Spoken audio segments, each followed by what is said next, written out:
Hello अस्सलाम वालेकुम। अच्छा, आज हमारे पास एक सवाल है जिसमें steel ball of mass 80 grams, मैंने यहाँ पे पहले से डायग्राम बनाई हुई है। स्टील बॉल को मैंने यहाँ दिखाया हुआ है 80 ग्राम्स, और यहाँ पे इनिशियल टेम्परेचर जो है उस स्टील बॉल का 200 डिग्री सेंटीग्रेड, और ये जो है ना ये अब जाएगी और ड्रॉप हो जाएगी इमर्स्ड इन वाटर, और ये वाटर के अंदर चली जाएगी। और वाटर का जो मास है वो हमने यहाँ दिखाया हुआ है 250 grams, and is contained in a copper calorimeter. और जो ये कॉपर कैलोरीमीटर है इसका मास हमारे पास है 100 ग्राम्स, ठीक है, यहाँ बताया हुआ है। And the initial temperature of water and calorimeter जो है हमारे पास क्या है, वो हमारे पास है initial temperature of calorimeter of water 20 degree centigrade. जो इनिशियल टेम्परेचर हमारे पास स्टील का था वो क्या था, 200 डिग्री सेंटीग्रेड। अच्छा, डायग्राम आपको क्लियर है। अब यहाँ पे ये बोल रहे हैं find the final temperature of the mixture. क्या मतलब कि जब स्टील बॉल, वाटर और कैलोरीमीटर जब कांटेक्ट में आएंगे, थर्मल कांटेक्ट में आएंगे, तो ये एक मिक्सचर बनाएंगे, और ये जो मिक्सचर होगा इसका जो फाइनल टेम्परेचर होगा, सही ना, वो हमें फाइंड आउट करना है।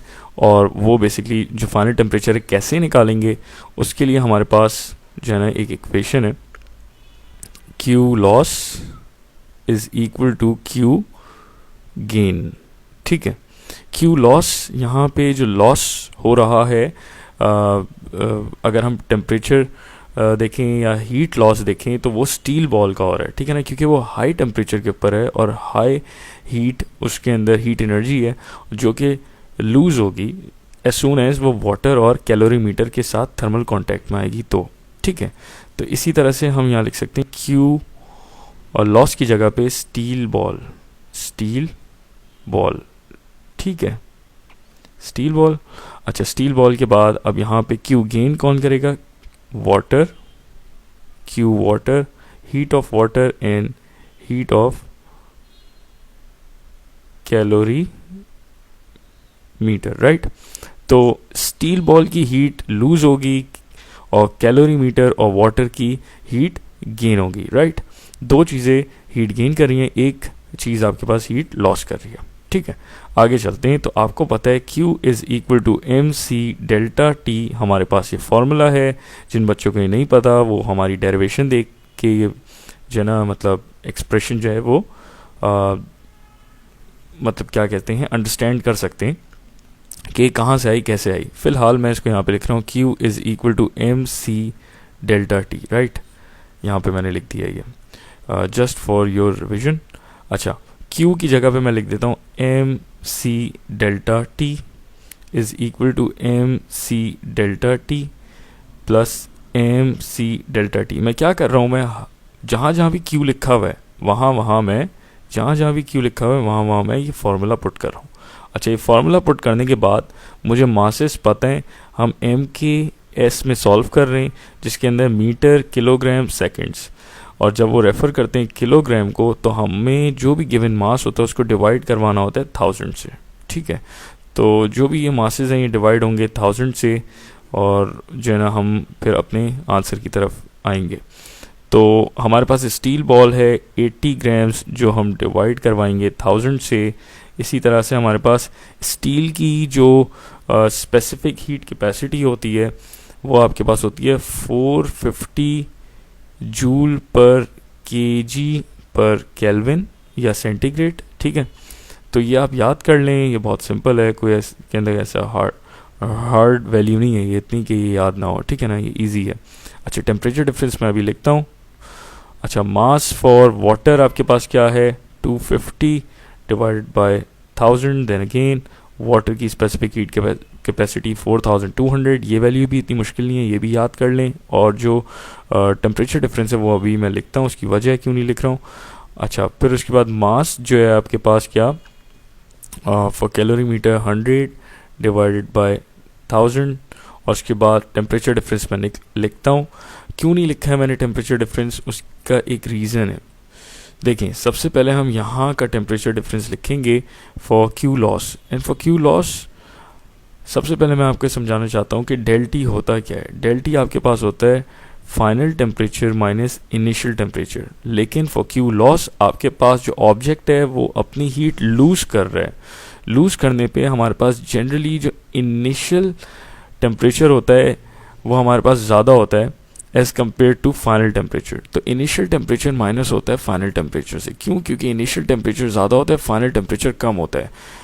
किस सिचुएशन के अंदर? जब हम डील कर रहे होते हैं क्यू लॉस, मतलब जब हीट लूज हो रही होती है तो उस वक्त आपका जो इनिशियल टेम्परेचर होता है वो ज़्यादा होता है as compare to final temperature. तो initial temperature minus final temperature होता है। तो हम यहाँ पे लिख सकते हैं क्या? हम यहाँ पे 200 माइनस टी लिख सकते हैं। टी क्यों लिखा? क्योंकि ये टी जो है ना ये रेफर कर रहा है इस फाइनल टेम्परेचर को ऑफ द मिक्सचर, ठीक है, is referring to the final temperature of the mixture, right. अब यहाँ पे आ जाएं तो क्यू गेन का क्या सेटअप होता है? क्यू गेन के अंदर जो डेल्टा टी होता है ना वो आप एज इट इज़ लिखते हैं final temperature minus initial temperature, क्योंकि यहाँ पे तो ऑब्जेक्ट ना हीट गेन कर रहे हैं। अब जब वो हीट गेन करेगा तो ऑब्वियसली जो फाइनल टेम्परेचर होगा वो ज़्यादा होगा as compare to initial temperature, क्योंकि इनिशियली तो उसके पास हीट नहीं थी लेकिन फाइनली हीट थी तो उसका टेम्परेचर इंक्रीज होगा, ठीक है ना। तो ये अब एक दूसरे के अपोजिट हैं ये दोनों cases, Q loss and Q gain. तो क्यू लॉस के अंदर आपके पास क्या होता है कि इनिशियली आपके पास बहुत सारी हीट थी जो अब लूज होने जा रही है, तो आपका इनिशियली टेम्परेचर ज़्यादा होगा, फाइनली कम होगा। तो इनिशियल माइनस फाइनल, बड़े को छोटे में से माइनस करेंगे, लेकिन for gain you have a different scenario, और यहाँ पे आप हीट सप्लाई कर रहे होते हैं तो फाइनल टेम्परेचर ज़्यादा होते हैं, तो फाइनल टेम्परेचर को हम माइनस करवाते हैं इनिशियल टेम्परेचर के साथ। तो जो यहाँ पे इक्वेशन बनेगी वो बनेगी, then again final temperature of mixture हमारे पास बड़ा होगा और माइनस करवाएंगे हम इनिशियल टेम्परेचर किसके? वाटर के साथ। सॉरी, किस तरह से लिख सकता हूँ? फाइनल टेम्परेचर हमारे पास T होगा और जो इनिशियल टेम्परेचर होगा वो हमारे पास क्या होगा? 20 होगा फॉर वाटर। अच्छा, जो फाइनल टेम्परेचर है ना, जो फाइनल टेम्परेचर जो सवाल के अंदर जो फाइनल टेम्परेचर दिया हुआ है ये आइडेंटिकल होगा सबके लिए, for steel, for water, for calorimeter, right. तो इस वजह से हम यहाँ पे टी लिख रहे हैं ताकि हम इस सिचुएशन को बता सकें कि थर्मली ये तीनों चीज़ें कांटेक्ट में आएंगी तो इनका फाइनल टेम्परेचर एक जैसा होगा, ठीक है। तो यहाँ पे T माइनस 20, क्यों? क्योंकि हमारे पास कैलोरी मीटर जो है उसका इनिशियल टेम्परेचर 20 है, और मैंने आपको हीट गेन का जो है ना वो सिनेरियो बताया कि उसके अंदर डेल टी क्या TF माइनस TI होता है। तो जो फाइनल टेम्परेचर है वो T है और वो सबके लिए कॉमन होगा, राइट, क्योंकि सब के सब एक मिक्सचर बना के थर्मली कांटेक्ट में आएंगे, चाहे वो स्टील बॉल हो, वाटर हो, कैलोरी मीटर हो, तीनों की तीनों आपस में एज अ मिक्सचर एक फाइनल टेम्परेचर आपको दिखाएंगे जब वो थर्मली कांटेक्ट में आएंगे। एनीवेज, लाइक ये आपको अप्रोच क्लियर हो गई, अभी आपने सॉल्व करना है।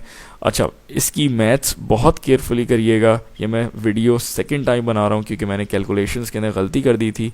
तो I am just saying this calculations perform करने से पहले कि अगर कोई कैलकुलेशन मिस्टेक हो जाती है तो कोई ऐसा मसला नहीं है, आपको सिर्फ और सिर्फ ये अप्रोच याद रखनी है। क्या?